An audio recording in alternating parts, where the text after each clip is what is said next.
Assistant commissioner Jalalpur Pirwala Ghulam Sarwar نے chief officer municipal committee پیر سید مصلح الدین شاہ اور دیگر میونسپل عملہ کے ہمراہ میونسپل کمیٹی کے نادہندگان دکانداروں کے خلاف سخت ایکشن لے لیا۔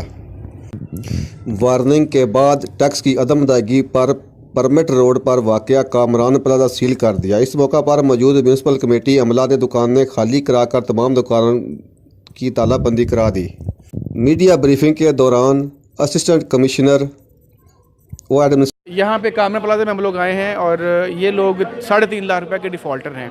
یہ کورٹ کے آرڈرز ہیں کہ ان سے ہم وہ پیمنٹ کروائی جائے۔ اس حوالے سے ہم لوگ یہاں پہ آئے ہیں اور یہاں کے جو مقامی لوگ ہیں وہ تھوڑا سا ریزسٹنس کر رہے ہیں، لیکن یہ گورنمنٹ کی ریٹ ہے، ہم اس کو ضرور قائم کریں گے، کسی بندے کو 1 روپیہ نہیں چھوڑیں گے۔ السلام علیکم۔ یہ تقریباً 3,55,000 روپے ہیں، ٹھیک ہے۔ ہم ان کے ساتھ تعاون کریں گے لیکن پیسے معاف نہیں ہوں گے، ٹھیک ہے۔